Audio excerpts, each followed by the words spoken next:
Repeat. Okay. Good afternoon, everybody. Um, I know some of you are taking the test next Saturday. Do you have any questions to ask? Anything you want to discuss? Online students, I hope you can hear me, right? What's the difference between like composite score and super score? Uh, in September 2020, ACT decided to only have super scores. That means you take two or three times, they pick the highest scores of each section, and then they will add those four sections, the highest scores divided by four. That's your super score composite score. Composite score is for individual tests. Super score is a combination of the best sections of all tests combined. Does that help? Yeah. Okay. And the ACT only reports super scores now, which I'm like kind of, I'm not 50-50. I'm more towards super scores, maybe not 100-0, but maybe like 75-25, 3-1 favoring super scores. So most colleges will just take super scores now? Yes, because ACT Okay. only sends super scores. All right. The University of Iowa only takes composite scores. Yes, some schools are still. It's so funny, right? ACT is housed in University of Iowa, but they take the just the composite scores.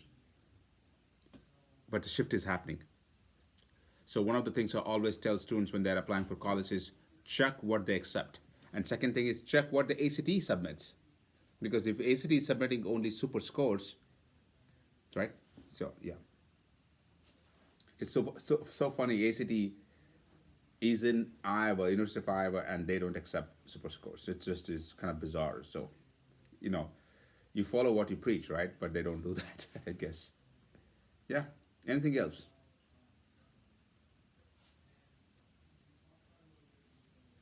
Like during the break time of the ACT, like do you have any like tips or anything we should do during that?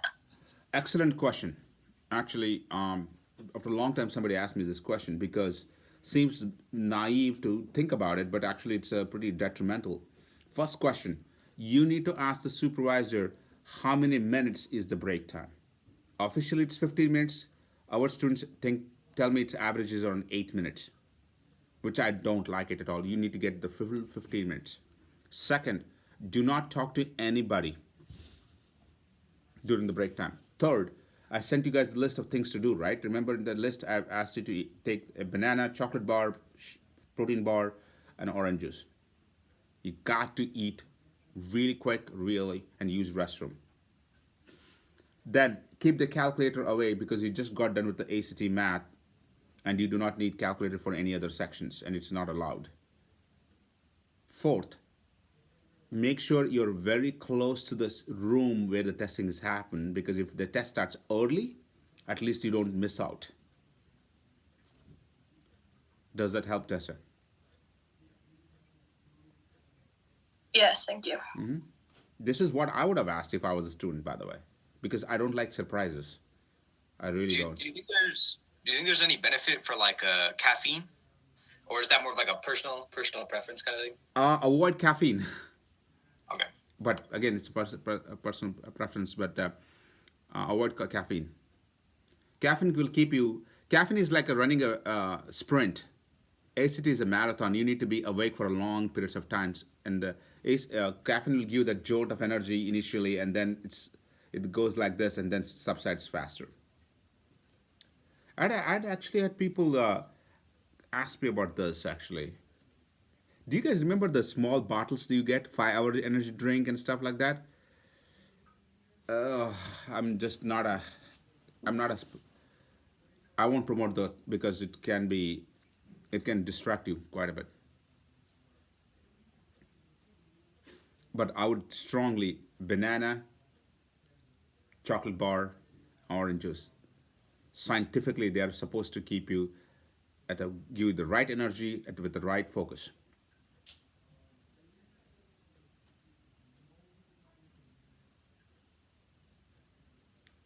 Anything else?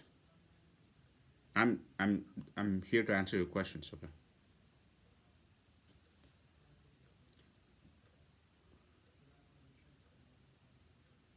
All right. All the best for next Saturday for students who are taking the test. Okay. With that, we're gonna keep it moving. We're gonna do science today. Open page number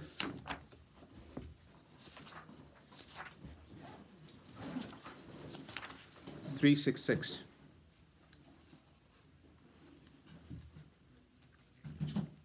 This gotta isn't a study red this book, week. right? What's that? This isn't a red book, right?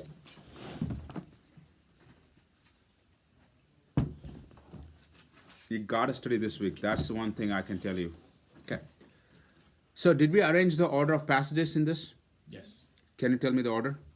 1, 6, 4, 2, 5, 3. 164253. Okay. So remember we did the science passage 2 weeks back. We're gonna go back to science today.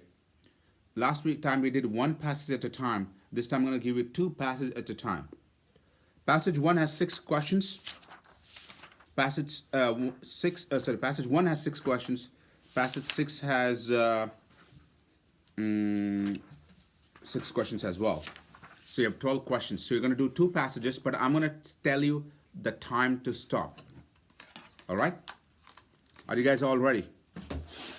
What was the order of passages again? 164253. We're going to do 1 and 6 now. But I'm going to tell you when to stop. And I'm going to push you guys today. You may feel a little rushed, and I'm okay with that. Okay? And I know how to tackle that one. All right. Here's what's going to happen. Passage 1 and 6, you're going to get 8 minutes. I may add 1 minute if you need at the time. 8 minutes, your time starts now. Go. Go to the questions directly.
Time's up.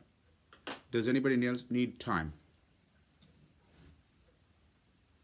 Does anybody need time?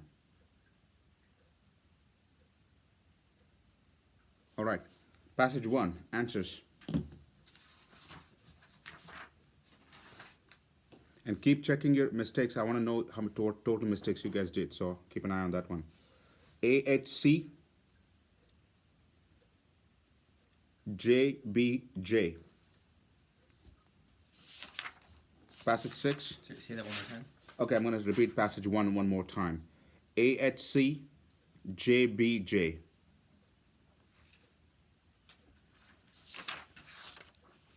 Passage 6.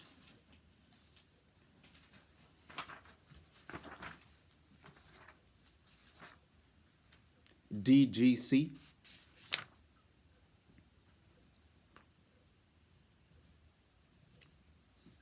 JAF.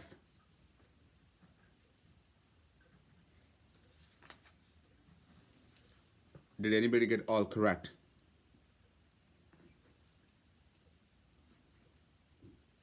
One, two, one wrong.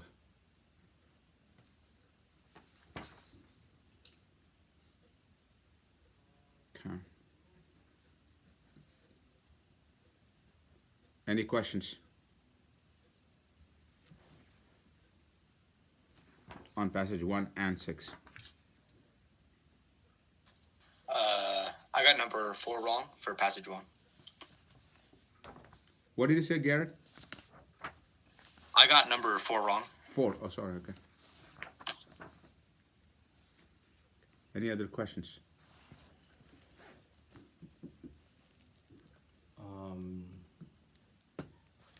Say number 40. 4 and 40. Okay. Now, I'm going to talk a little bit about this before we continue. Remember, the grading is a pretty different aspect of ACT. Easier questions, they have negative fudge factoring. Difficult questions, they have positive fudge factoring. So that means you don't want to make mistakes on the easy ones, okay? That's a key thing to remember. That's going to hurt you real bad. So we did 1-6, next was 4-2. So passage 4 has 7 questions. Passage 2 has 7 questions, so 14 questions. I'm going to give you guys 10 minutes for these two. Your time starts now. Passage 4 and 2.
please mute everybody?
Time's up.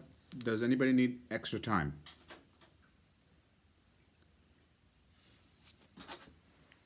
Does anybody need extra time? All right, let's go to question number 4, please. Question number 4. On question 4, it says, based on figure 1, on average, was the fur pigmentation on the ventrum of whatever lighter or darker 150 kilometer inland than it was at the coastal site? So based on figure 1, so I'm going to go to figure 1. In figure 1, it's for ventrum, so there are 4 of them. So I look for the ventrum, which is the 4th one. Now, the inland distance is the x-axis, the average relative brightness is the y-axis, and it has an asterisk there. It says, for each facial or body region, the darkest fur pigmentation was assigned a brightness value of 0. The lightest fur pigment was assigned a brightness value of 1.0. So 1 means the brightest.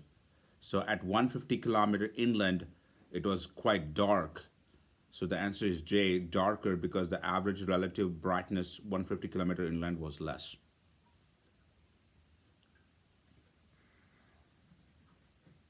Okay? I don't know again who asked that question, but if you have any questions, please stop me. Okay. Question 40. On question number 40, for a particular sample of radon gas in a 25-liter container at 293 Kelvin, those are the redundancy information they gave because it's the same in the passage. Lambda is approximately 320 nanometers.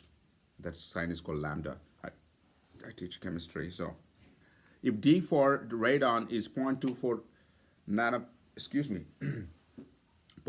nanometers, then based on table 1 and figure 2, the key word is and, approximately how many radon atoms are most likely in this sample? So this is how I did the approach. So I'm actually gonna show you guys, so I want you guys to see this. So I'm gonna just twist this one here. So follow with me here. Ready? So I'm gonna move this one as well so people can see this. All right, so what I did was, I took the radon point, what was it, 2,4, and I put it here, and I observed that this was in the ascending order, 0.076, 0.142, and so forth. It was in the increasing order. So this is table number 1. Then what I did was, and figure 2 is here, so I saw that as the D value increased, the graph was going down. So neon was at the top, then argon. So then I made a projection for radon. So it has to be, of course, the red line you can see here. And then at 320 nanometers, I just draw a horizontal line, which was way below the 6 times 10 raised to 23 atoms. So the answer was less than 6 times 10 raised to 23 atoms. So this is a great example where when it says and, there's a good reason why they have told you to use both, because you want to use both to get to the answer.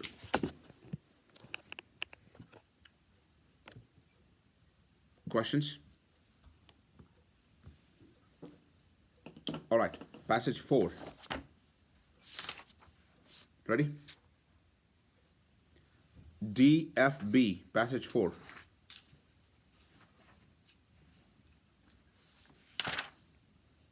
GAJ.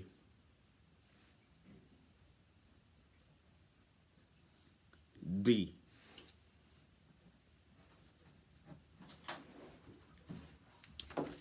Passage 2.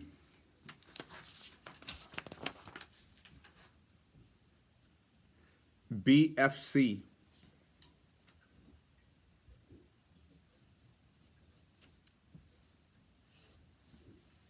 GDG. Wait, can you repeat?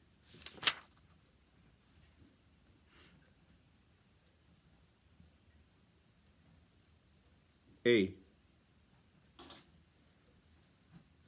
Did anybody get all correct?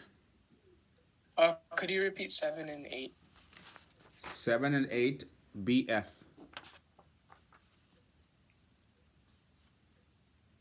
And 9. C.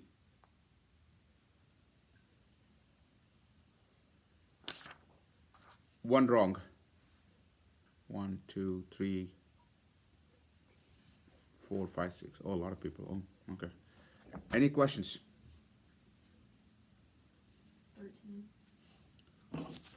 13. 22. Hold on. 13. Okay. What's the next one? 22. 22. All right. 22. 9.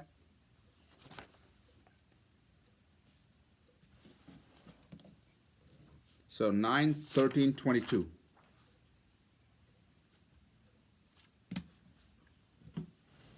All right. So we are left with 2 more passages. We did 1, 6, 4, 2, 5, 3 is left. For 5 and 3, I'm going to give you guys 12 minutes.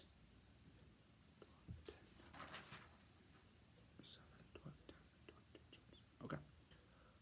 Your time starts now. Passage 5 and 3.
Anybody need more time? Anybody need more time? All right. Let's do one thing first. Let's go through the answers for 5 and 3 first. Let's do that. Passage 5. HBJ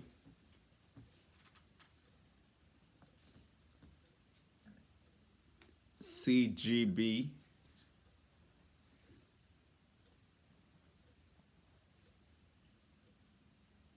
J.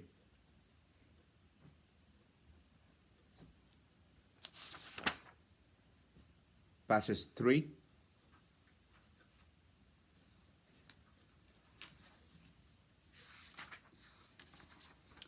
GBH.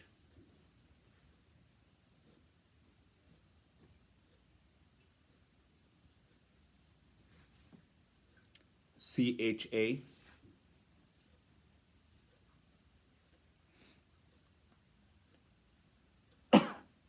H.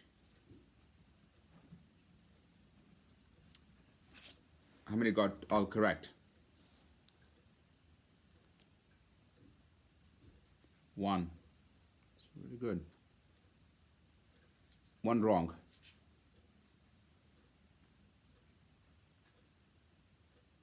Two wrong.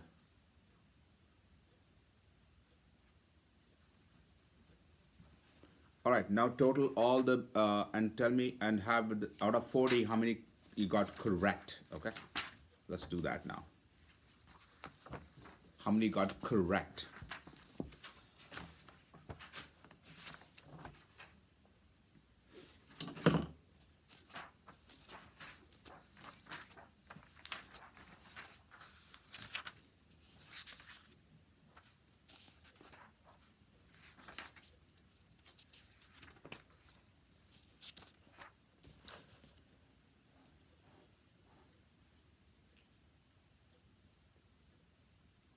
All right. I'm gonna start with, of course, I don't think so. Anybody got all 40 correct? So let's start with 39. If anybody has 39, Christian, you have 39. Okay, that means you got a perfect 36. So you have a 36 is what the chart says. 38.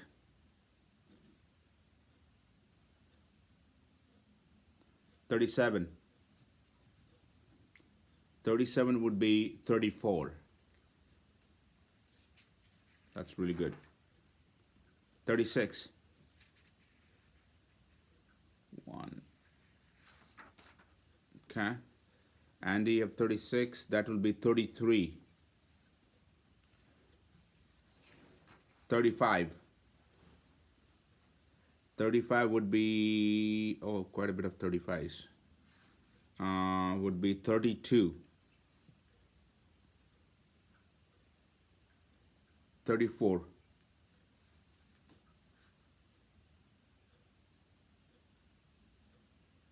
33. 33 would be 29. Okay. All right, now let's go back to passage. You guys had asked me about 9, 13, and 22. So let's go to 9.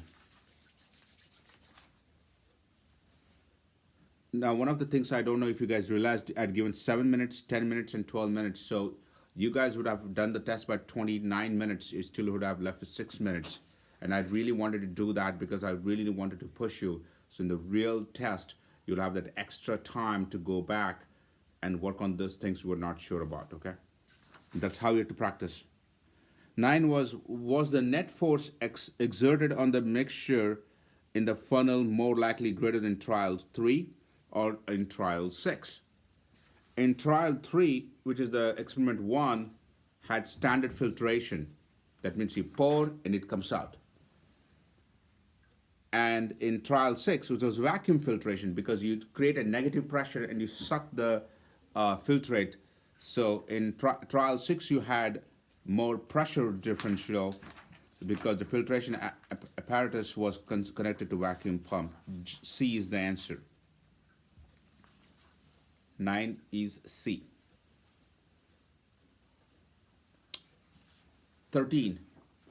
And again, ask question if you are the person who had asked this question. If you're not sure, you gotta ask me the question again. Based on the balanced chemical equation in the passage, 6 hydroxide ions are consumed. How many formula units of nickel hydroxide monohydrate are produced? Now, if you see the balanced equation at the top of passage 2, for 2 hydroxide ions, you get 1 nickel hydroxide hydrate complex. So it's a 2:1 ratio. So if you had 6, you would get 3. So that the ratio is maintained 2:1.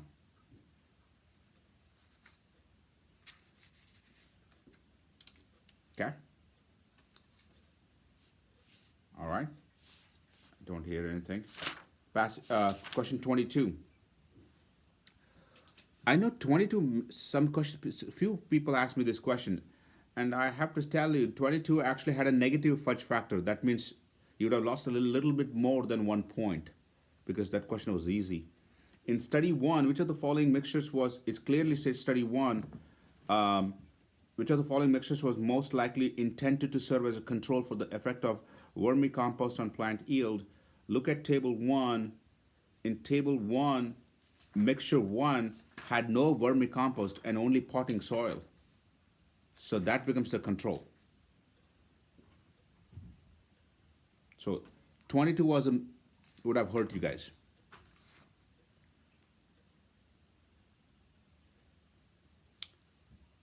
Now, passage 5 and 3, any questions?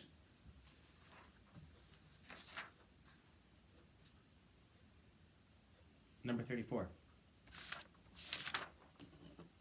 Number 28.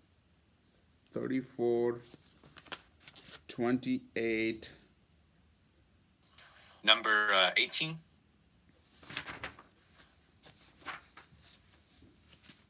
18, okay.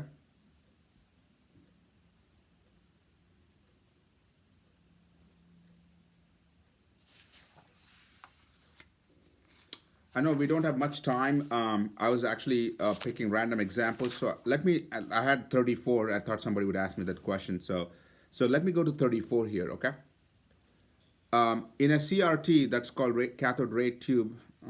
That's how the TVs were in the old days. E is generated by building up equal and opposite. Who asked me this question, by the way? Who asked 34? You asked? Okay. They move opposite. Okay. E is generated by building up equal and opposite electric charge on 2 conducting plates. Suppose that the cathode rays are negatively charged. If E is directed downward, as shown in figure 1, which conducting plate is more likely than negatively charged? This, of course, I teach this, so it's kind of not a good example to teach, but to talk about, but I can show you little basics of physics here. Look at here. This electrical field is going down, right? Yes. And cathode ray is negatively charged. So we want to go the opposite direction. So it's going like this in the up, right? If it's going 'Cause it's above, moving over, got it. that means this has to be negative because this is going away from the negative. So the answer is J, the bottom plate, because charges of like sign are repelled from each other. Okay. Make sense? It's like mirrored over, it just doesn't. Yeah. Got it. So the cathode ray is going opposite to the bottom plate. That means both have to be the same charges. That's why it's going away from it. Make sense? Like charges repel, right? Right. I guess what I just didn't understand at the point was, like, you know, the plate, I just looked at it's going to go the opposite direction without reading over that. It's going to mirror over. So it's like, if it's going down, then it would have to go, the negative charge would have to be on top, or it's Yeah. go the other. Yeah. But The picture shows basically that it goes like this and starts to shift towards the positive electrode, which is the top, because they have to attract each other. So if this is going towards this one, that means this has to be negative, so it's going to push it away from it. So negative, negative, go away. yes. Okay. And who has 28? Me. Okay, poor. And who has, because I can get back to those students, who has 18? I asked 18. Garrett? Okay. Garrett, okay. All right, I'll get back to you guys. Of course, I'm going to put it in the group me app with an explanation.